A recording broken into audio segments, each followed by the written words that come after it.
સાંભળો ને લો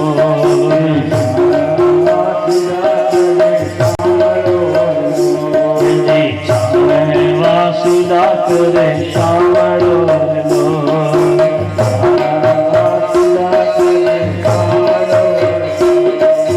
વડોણાની ઉડે છાતમ છોડ છોડવા રૂપઈને વાલો નારિયા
ભગવાને મૂક્યો લો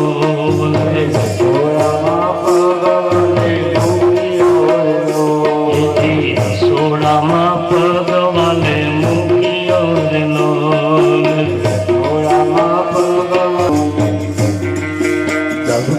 રસોઈ બની જાય જો થઈને વાલો લાવ્યાનો રસોઈ બની જાય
ઉદરાણો તો સતગુણા ઉદરાણો સ્વયમાયને છે સ્વાગ જોવા રૂપઈને વાલો નાળિયાનો એની વાગ જોવા થઈને વાલો નાળિયાનો એની થઈને વાલો નાળિયાનો એની થઈને વાલો નાળિયાનો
સંતો માટે આવે છે હરી.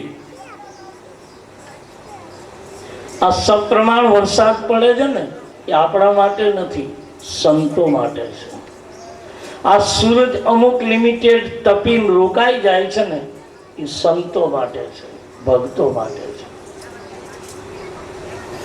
આ પવન બહુ જ વાય છે ને જ્યારે આમ આમ આપણે ડોલી જઈ ત્યાં સુધી વાય છે ને પછી રોકાઈ જાય છે ને એ સંતો માટે. આ બધું સપ્રમાણ ચાલે છે ભક્તો માટે, સંતો. હા, હોનારત આવે તો ઈ આપણા માટે હોય.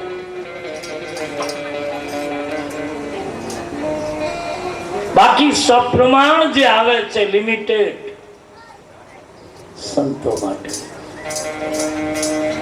રામ બોલ્યા છે તુમ સરી કે સંત પ્રિય ભક્તો માટે આવે. સખુબાઈ માટે આવ્યા, અરે સુરદાસ માટે આવ્યા. સુરદાસ નો એક પ્રસંગ છે ને, સુરદાસજી ને કોઈ હરિજન વાસ નું આમંત્રણ હતું, ભજન ગાવા ગયેલા. સુની કહે છે સુરદાસજી ભજન ગાવા ગયેલા અને બહુ મોડી રાત્રિ સુધી સુરદાસજી ભજન ગાયા અને એમ થયું કે લોકો બધા સુઈ ગયા લાગે છે, અંધ હતા, દેખતા નહીં. એને એમ થયું કે કોઈ બોલતું નથી, બધા સુઈ ગયા લાગે છે. એમ થયું કે લાવું જતો રહું. એટલે હરિજન વાસમાંથી નીકળ્યા, હાથમાં એક તારો અને બોલતા જાય છે ગોવિંદ ગોવિંદ ગાય પ્રજ્ઞાચક્ષુ છે. રસ્તામાં જે માર્ગે સુરદાસ નીકળ્યા છે ને એ જ માર્ગે કૂવો આવે. જો સુરદાસજીને કોઈ કૂવો ન ઓળંગાવે તો અંધ કૂવામાં પડે. અને ભજન કરતા જો ભ્રષ્ટ થાય તો કલંક એને લાગે.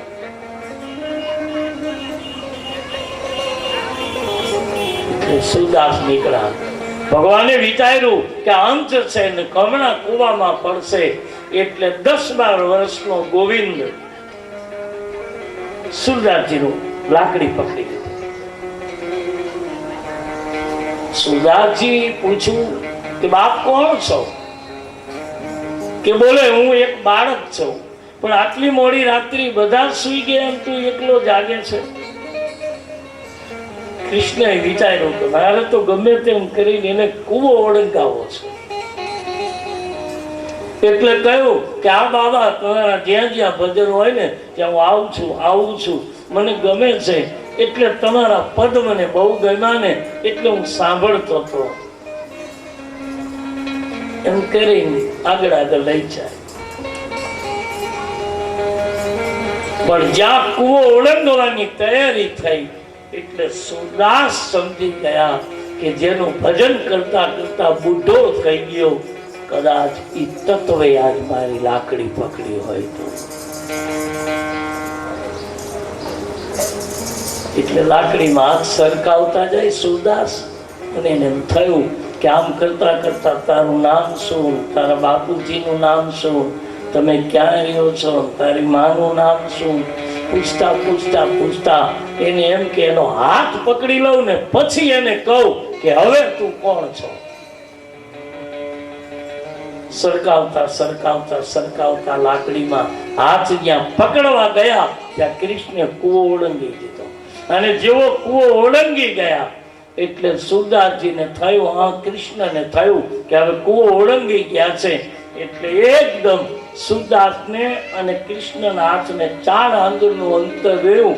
એટલે સુરદાસજી લાકડી ફેંકી અને હાથ પકડવા ગયા અને ભાગ્યો.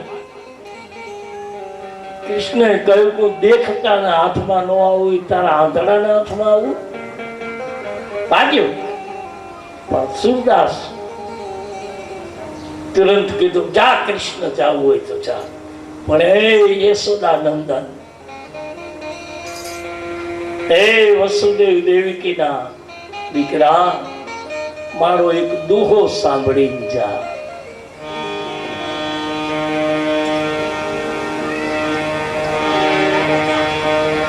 બોલ્યા છે કે જા તારે જાવું હોય તો ના નથી, પણ કે હે નંદન, એક દુહો મારો સાંભળીને જા. અને કૃષ્ણ જોઈ રહ્યા છે. કહ્યું કે તું બા છુડા કે જાત હો મોગી, મારી પૂજા છોડાવીને તું જાય છે ને, નિર્બળ માનીને જાય છે ને, કે જા. પણ સાંભળી લે, હૃદય છુડા કે જા તો મર્દ બખાનો તોહી. પણ હાથ મુકાવીને જતો રહીશ, આમાંથી વહી જા તો તને યશોદાનો દીકરો કહું. હાથમાંથી વહી જઈશ, ઘટમાંથી વહી જા. કૃષ્ણ પાછા વળ્યા.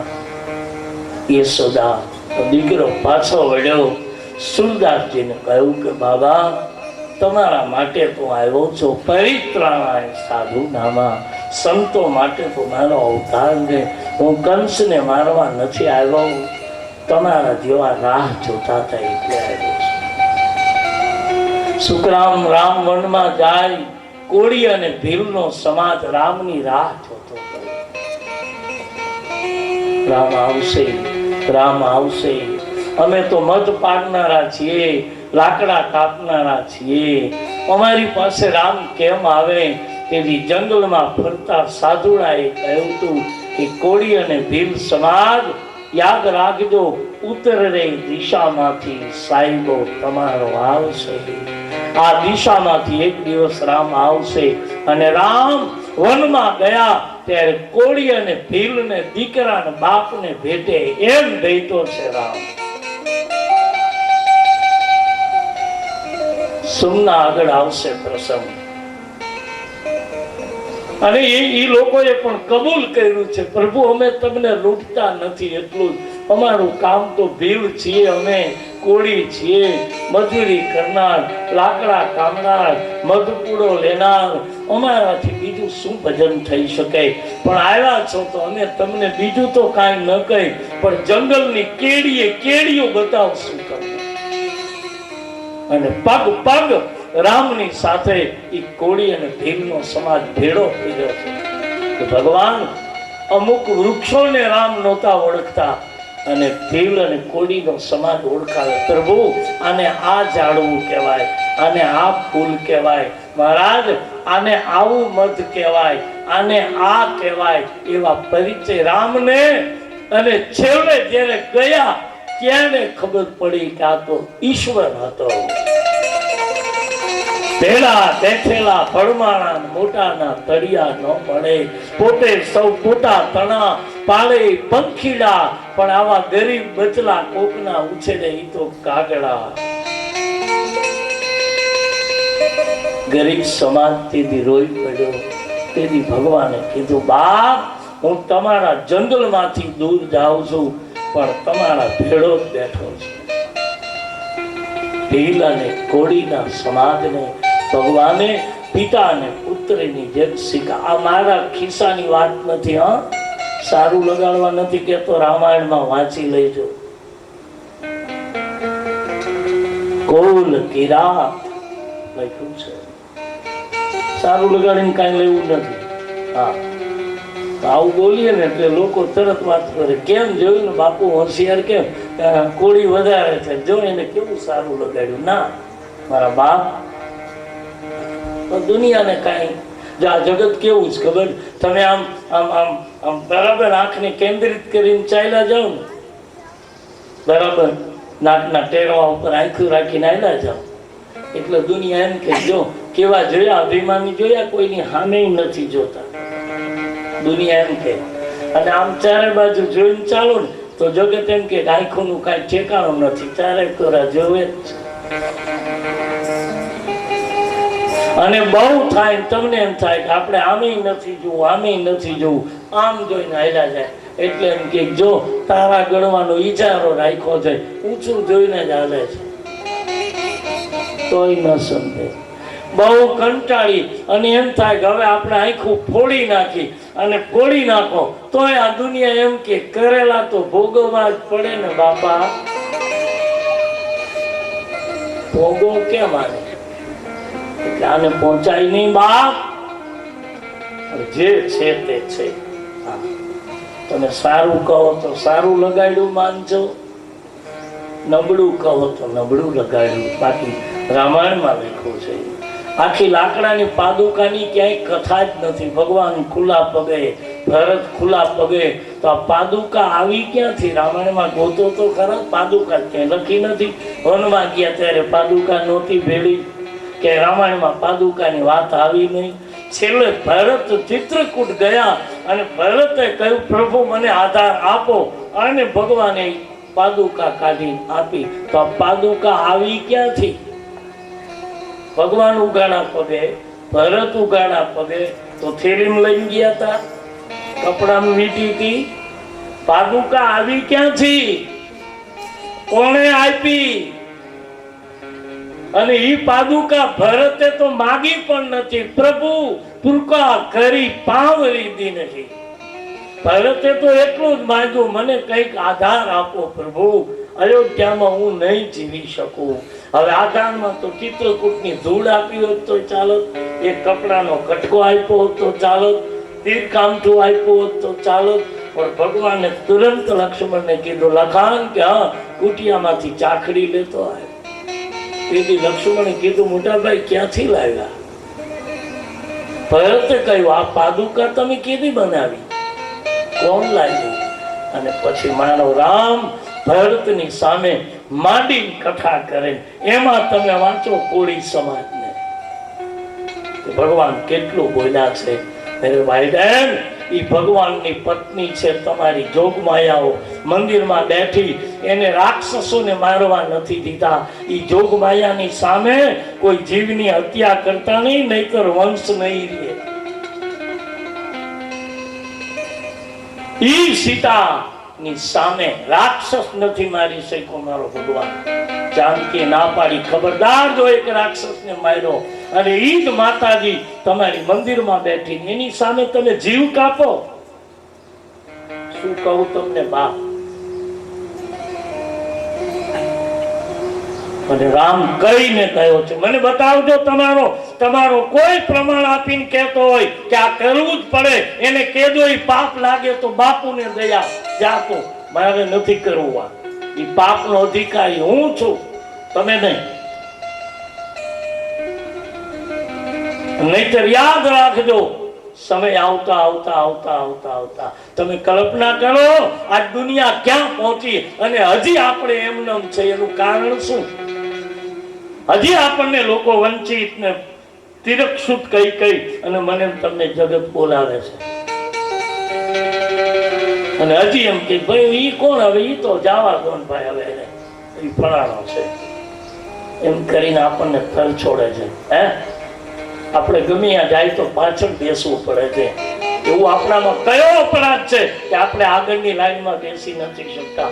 મેરે ભાઈ બહેન, આ કરેલા અપરાધમાંથી જો મુક્ત થવું હોય તો મેરે ભાઈ બહેન વિચાર કરી અને જે ભગવતીનું પાપ લાગે બધું મારા એકલાનું, એ તમારી બધી માતાજીઓ મને એકલાને ભલે વળગે. અને જેથી આપવો હોય તેથી બકરો નહીં દીકરો આપી દેતો, પ્રેમળ હોય તો. અને જો ભરોસો હોય છે તો દીકરાને પણ જીવતો રાખશે. આપ્યા છે તો એને કે જીવતા કરીને પાછા હાલતા કર્યા છે. એને રાંધીને ખાઈ નથી ગયા. આપ્યા છે પ્રસંગો પણ એ પાછા જીવતા કર્યા છે. આમાંથી બહાર નીકળી ગયો. બહુ મોટો અપરાધ છે. અને એ પણ માની સામે બાપ તો મારી જોવે, એના છોકરાને એની માં ઉભી હોય તે બાપ મારે છે, ખબર પડે. એ તુકારા ન દેતી ને તો તેદી દઈ દે કે હવે બસ છે હો, સાનું રે છે. મારા છોકરાને જો હાથ ચડાડ્યો ઈ માં છે. અને ઈ માની સામે ખેર છોડીને ભાઈ ભગવાન તુલસીદાસ જે લખે છે, સંતો માટે આવે અને આખરે કહ્યું છે શંકરે હે પાર્વતી, રામ જન્મનું કોઈ કારણ નથી અને છતાંય 5 કારણ લખ્યા છે. એ 5 કારણ બપોર પછી કઈ શું કામ ભગવાન આવે છે.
આ 9 દિવસથી ચાલતી રામકથામાં ઉપસ્થિત સૌ શ્રોતા ભાઈ બહેનો સહેજ તબલો ઊંચું રાખો.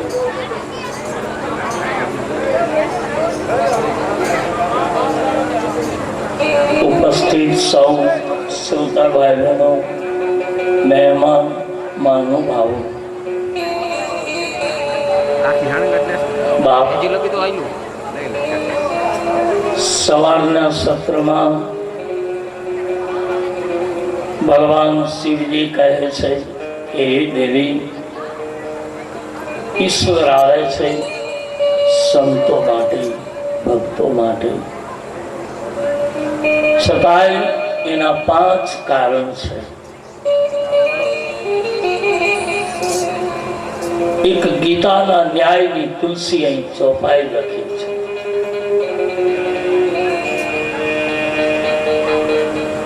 जब जब होई धर्म के हानि, जब जब होई धर्म के हानि, जब जब होई धर्म के हानि, बाधई अधम असुर अभिमानी. જ્યારે આ ધર્મને ધક્કો લાગે ત્યારે 2 જ વસ્તુનો લાગે, કાં તો એની હાનિ થાય, અને ગીતામાં લખ્યું છે અર્જુન ધર્મની ગ્લાનિ થઈ છે.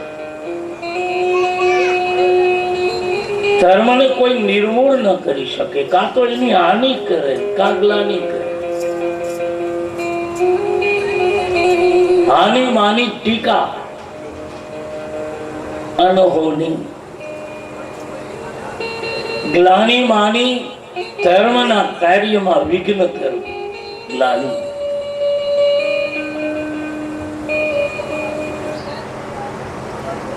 जब जब होई धर्म के हानि, बाधई असुर अधम अभिमानी. तस्मै सुनहु सुनाऊ तो ही सुमुखी,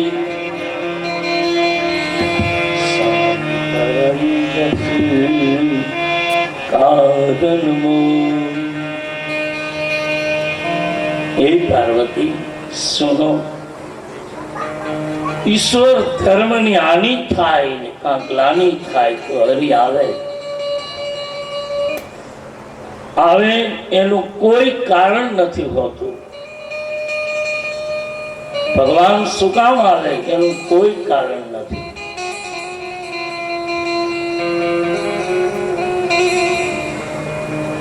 કરે અનીતિ જાય નહીં બરની,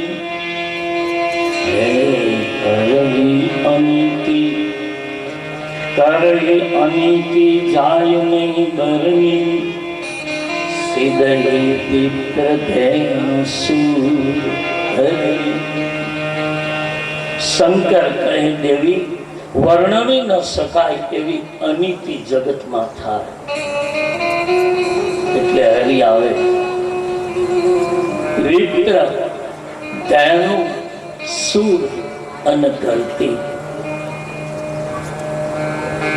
સંત બ્રાહ્મણ ગાય દેવતા અને ધરતી, આ 4 વસ્તુને ઘેર બહુ જ પીડા થાય ત્યારે હરિ આવે છે. અને દેવી છતાંય રામ જન્મના 5 કારણ છે, સુનિએ. દ્વારપાલ, જે મંદિરમાં ઉભેલા 2 કોડિયાઓ, દ્વારપાલ એ હરિ કે પ્રિય ગો, રામ જય રામ જય જય રામ, જય જય રામ.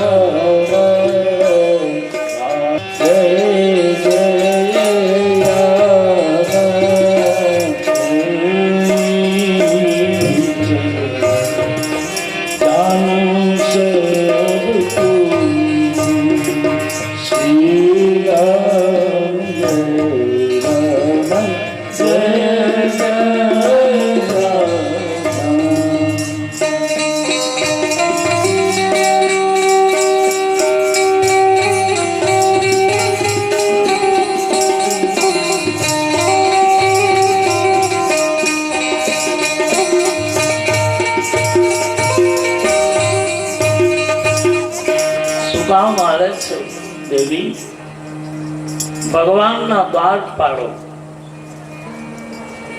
જે ભગવાનના દરવાજે વૈકુંઠના દ્વારે જે અખંડ ઉભા છે ત્યાં એક વખત સનત કુમારો આવ્યા. એટલે દર્શન કરવા માટે ગયા તો સનત કુમારોને રોક્યા.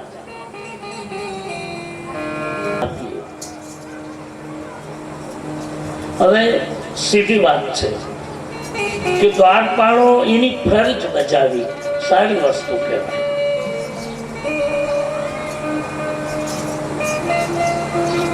અને સનત કુમારોએ ભૂલ કરી. આમ તો બંનેની ભૂલ છે, પણ સનત કુમારોએ સીધો શ્રાપ આપ્યો. હવે કલ્પના કરો, વૈકુંઠના દ્વારે ભગવાનના દ્વારે સનત કુમારો શ્રાપ આપે. એટલે મેં ગઈકાલે કહ્યું હતું, શ્રાપની ભાષા ભૂલી જાજો. આ દુનિયામાં શ્રાપ કોઈ આપી શકે નહીં, અને એ મોઢેથી કહેવાતા આશીર્વાદ પણ કોઈ આપી શકે નહીં. સારી વાણી લાગે ઠીક છે, ક્યાં શ્રાપ આપ્યો? ત્યાં બાયજા વૈકુંઠના દ્વારે.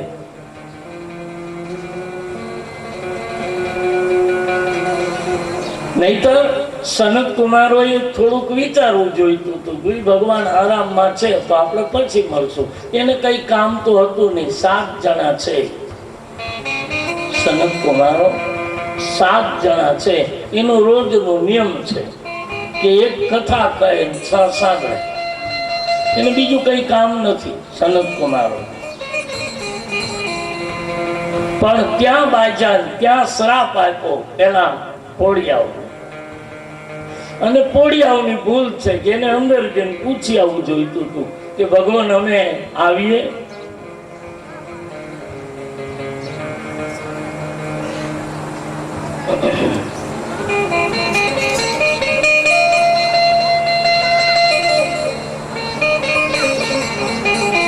પણ એ લોકો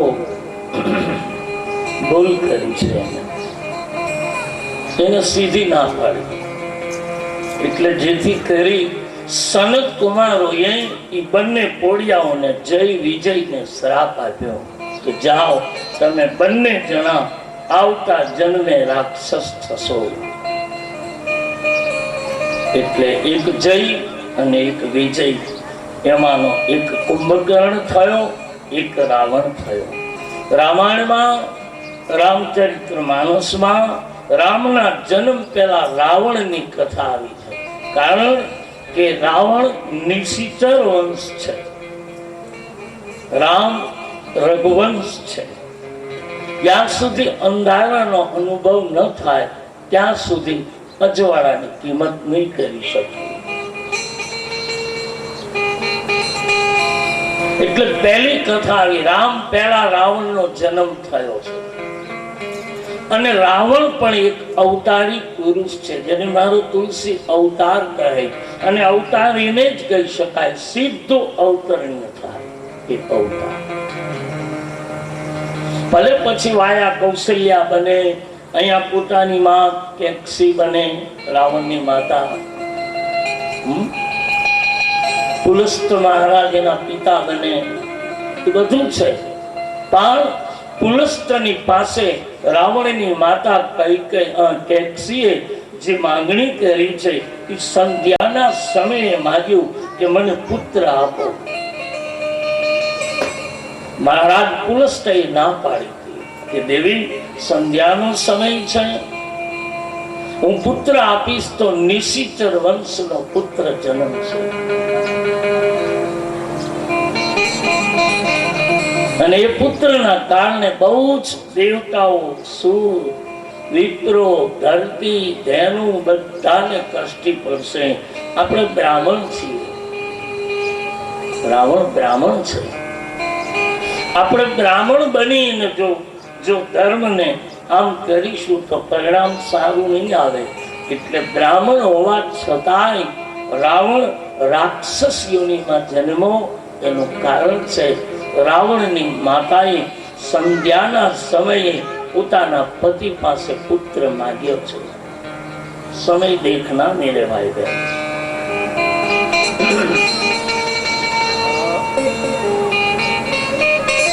સૂર્યાસ્તના સમયે વાસના ઠીક નથી. સૂર્ય ઉગતો હોય તો વાસના ઠીક નથી. એટલા માટે રાવણનો જન્મ થયો અને તુલસી લખે છે કે રામ પહેલા રાવણ આવ્યો છે.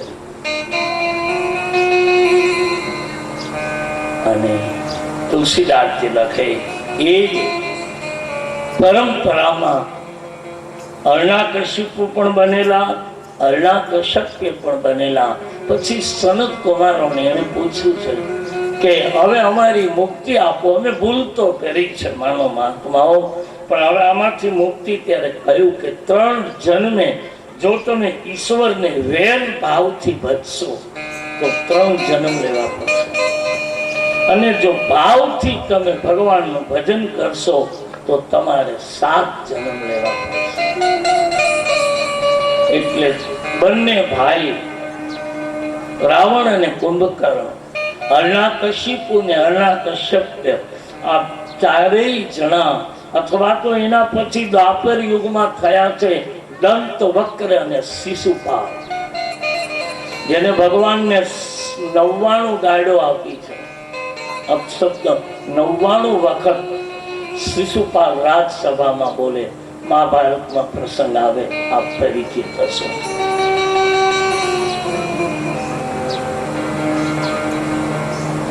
પણ છતાંય મુક્ત નહોતા પામતા, કારણ કે 3 અવતાર માટે તો એને શ્રાપ હતો જ. લખાય છે ભગવાનના હાથે મળતા છતાંય મુક્તિ નહોતી મળતી, કારણ કે બ્રાહ્મણનું વચન હતું, સપ્ત ઋષિઓનું, સનત કુમારોનું વચન હતું કે 3 જન્મ તેને લેવા પડશે. હે પાર્વતી, ભગવાનના રામ અવતારનું એક ત્રીજું કારણ હતું. જ્યારે અર્ણાકશિપુ અને અર્ણાકશ્યપ્ય બન્યા ત્યારે ભગવાન નરસિંહ અવતાર લઈ એને મારવા આવ્યા, મુક્તિ ન મળી. પછી અવતાર લીધો શિશુપાલ અને દંત વક્ર બન્યા. દ્વાપર યુગમાં તો કૃષ્ણ એને મારવા આવ્યા, છતાંય મુક્તિ ન મળી.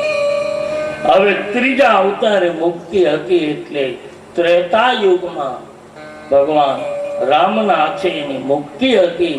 એટલે રાવણ અને કુંભકર્ણનો જન્મ થયો અને જય વિજય રાવણ અને કુંભકર્ણ થયા. એટલે કારણ કે ભગવાનના દ્વારપાળ છે, એ તમે જાઓ એટલે લાકડી લઈને આપણી સામે ઉભા છે મંદિરમાં.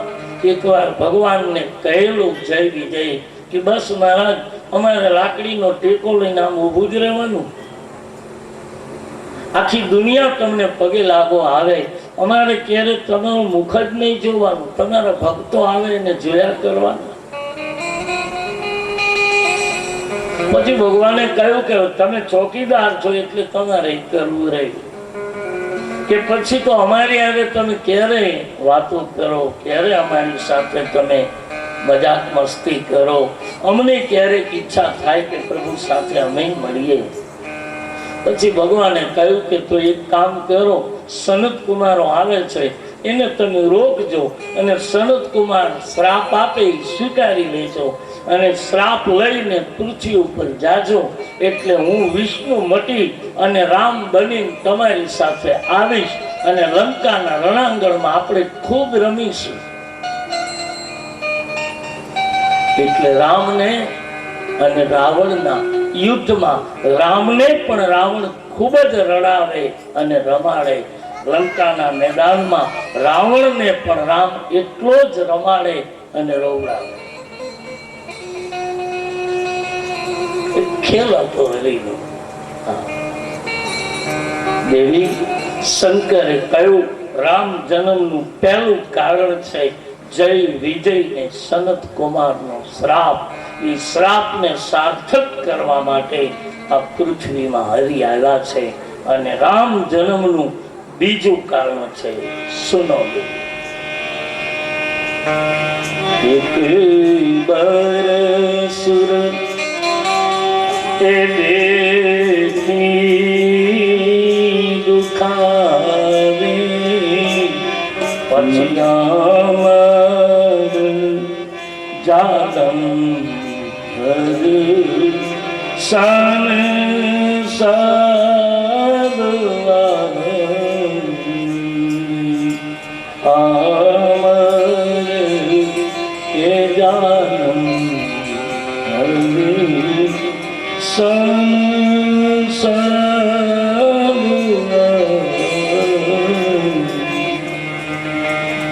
દેવી સુનો રામ જન્મનું બીજું કારણ, અદ્ભુત કારણ પુરાણનું છે. દેવી આ ધરતી ઉપર એક જાલંધર નામક રાક્ષસ થયો. ધ્યાન દેના, જે રાક્ષસ નહીં પત્નીને આપણે આ ભારતની ભૂમિ દર વર્ષે એની પત્નીના વિવાહ કરી છે. સુનો એ કોણ હતી? દેવી જાલંધર રાક્ષસ થયો આ પૃથ્વીમાં. એને દેવતાઓને બહુ જ ત્રાસ આપ્યો. એની પત્નીનું નામ હતું સતી વૃંદા. સતી હતા. સતીત્વના લીધે જાલંધર કોઈના હાથે મળતો નહોતો. ખૂબ કોશિશ કરી પણ મળતો નહોતો. કોશિશ કરી મળતો નહોતો. અને કહે છે રોજ સતી વૃંદા જાગે, પોતાના પતિ રાક્ષસની પૂજા કરે, ફૂલની માળા પહેરાવે, પ્રણામ કરે. એ ફૂલ માળા પહેરીને એનો પતિ નીકળે પછી દુનિયામાં કहीं બી જાય તો એને કોઈ મારી નહોતું શકતું.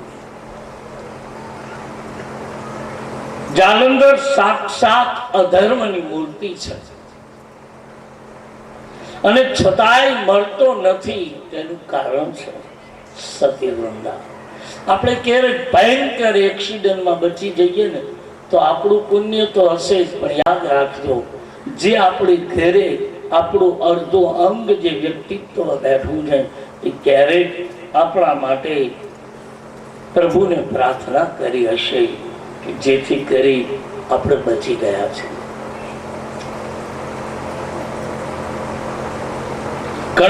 ઘણાને આ પ્રસંગ નથી ગમતો. એનું કારણ છે કે ભગવાન આવી સતી વૃંદાની સાથે એક વખત કપટ કર્યું છે. પોતાની પત્ની વૃંદાને ધર્મને બહાને જગતને પરેશાન બહુ કરતો આ માણસ. એને એક જ ગર્વ છે કે મારી પત્ની સતી છે, એને સતના પ્રતાપે હું ગમે તે કરીશ તો મને કઈ થશે નહીં. એમાં એક દિવસ એ ભવાની શંકર કહે છે, એ ભવાની એક દિવસ એને દુર્બુદ્ધિ સુધી અને જાલંધર એની પત્નીને સવારે કહે છે કે દેવી આજ હું કૈલાસ જાઉં છું અને કૈલાસની શંકરના પત્ની પાર્વતીનું મારે અપહરણ કરવું છે અને પાર્વતીને મારે અહીંયા લાવવા છે. કથા પાર્વતી સાંભળે છે. મહારાજ, હા પ્રભુ. દેવી તમારા અપહરણ માટેનું આખી યોજના બનાવી. જાલંધરે નીકળો. એની પત્ની પ્રણામ કરે છે. મહારાજ, ફૂલની માળા પહેરાવું છું. સતના પ્રતાપે મારો પતિ બચી રહ્યા છે એનો મને આનંદ છે, પણ મહારાજ એ તો આદ્યા શક્તિ કહેવાય, પરાંબા કહેવાય. જગતની માની ઉપર કુદ્રષ્ટિ કરી મારું સત નહીં રહે. પાછા વળી જાઓ મહારાજ. જાલંધર માર્યો નહીં. અધર્મને આચરનારો માણસ ન માન્યો. ભગવાન શિવ કહે પછી દેવી ને વિષ્ણુને બોલાવ્યા.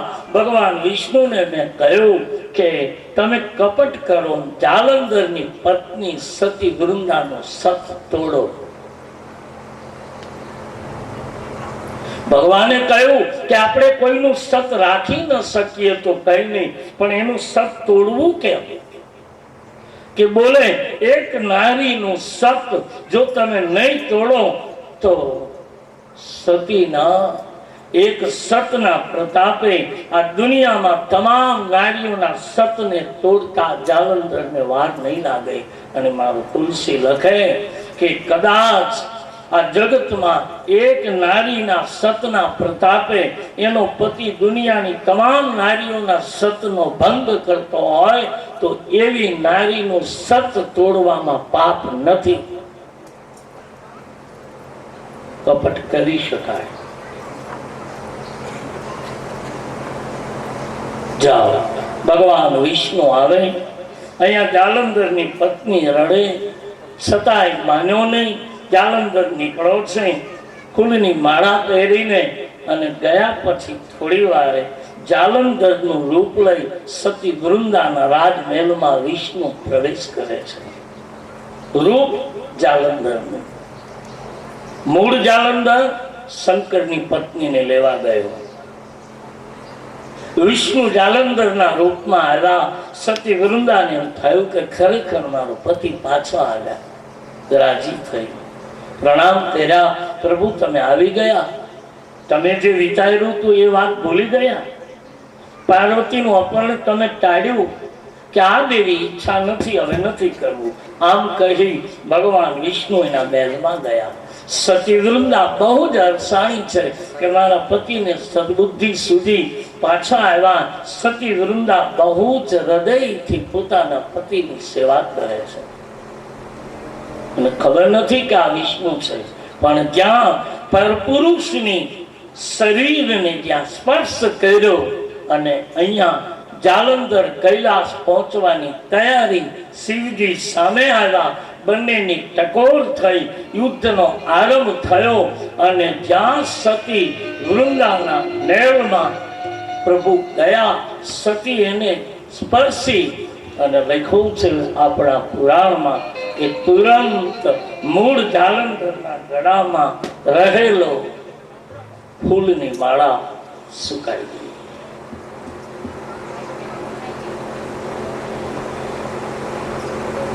અને જ્યાં માળા સુકાણી, શિવજી સમજી ગયા કે બસ આની પત્ની સતી વૃંદાનું સત તૂટ્યું. વિષ્ણુ પહોંચી ગયા. સત તૂટ્યું. ભગવાને કૈલાસના શિખરના મધ્ય ભાગમાંથી જાલંધરનું મસ્તક કાપ્યું ત્રિશૂલથી. અને જ્યાં મસ્તક કપાણું એટલે સીધું મસ્તક ગયું છે સતી વૃંદાના રાજમહેલના દિવાલ ઉપર. સતી વૃંદા વિચાર કરે, અહીંયા મસ્તક આવ્યું. મસ્તકે આવીને કહ્યું છે દેવી ધિકાર છે તમારા સતને, ધર્મને, તપને. એક મહાન પુરુષની નારી બની અને સત તત્વની વાતો કરતી સતી નારી તારા પતિને દગો આપ્યો.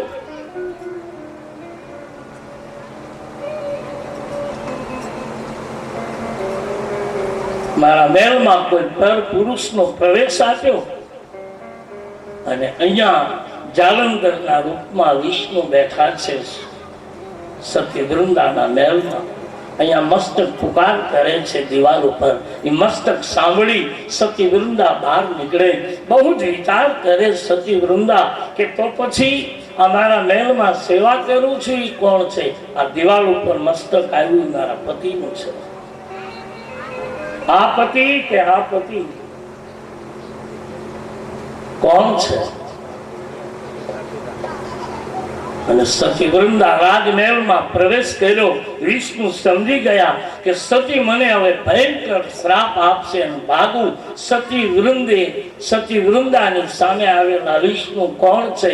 સતી વૃંદાના સગા નણદોયા છે. કારણ લક્ષ્મી દેવી જાલંધરના સગા બહેન છે. લક્ષ્મી વિષ્ણુને પરણાયેલા છે એટલે વિષ્ણુ ત્યાંના જમાઈ છે. આ ઘરનો જમાઈ બની કુદ્રષ્ટિ કરી છે વિષ્ણુએ.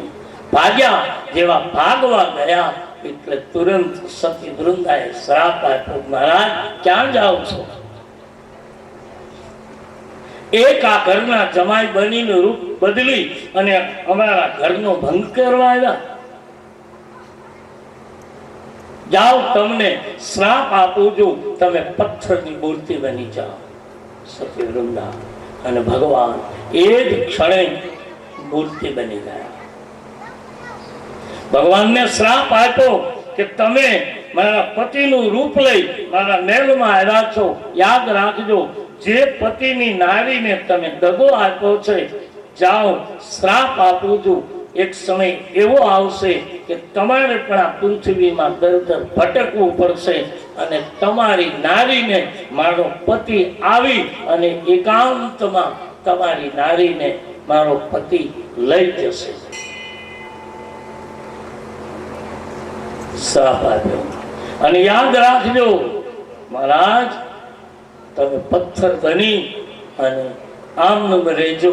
જે સમયે આ દુનિયામાં તમને કોઈ કામ નહીં આવે તે દિવસે યાદ રાખજો, કોઈ પણ મૂર્તિ પ્રતિષ્ઠિત થશે, સોનાની 7 મઢાવે છતાં પથ્થર સિવાય કોઈ મૂર્તિમાં પ્રાણ નહીં આવે. અને આ જોઈ લો, મંદિરમાં તમે સોનાની મૂર્તિ દુનિયા ધારે તો બેસાડી શકે, પણ સુવર્ણની મૂર્તિમાં પ્રાણ પ્રતિષ્ઠા નથી થતી, પથ્થરની જ મૂર્તિમાં થાય છે. સતીવૃંદાએ શ્રાપ આપ્યો, આ ઘરના જમાઈ બની અમને દગો આપ્યો છે. સતીવૃંદાને એના પતિએ કહ્યું, ધિકાર છે તારા સતીત્વને. અને પછી કહે છે, સતીવૃંદાએ કહ્યું, મહારાજ, હવે પતિ વિનાની વિધવા થઈ હું ક્યાં જાઉં? જો તમે મારો સ્વીકાર કર્યો છે રાજમહેલમાં મારા પતિના રૂપમાં, તો હજી પણ માંગણી કરું, મને પત્નીના રૂપમાં મારો સ્વીકાર કરો. મારા પતિ તો ગયા, રાક્ષસ થશે આવતા જન્મે.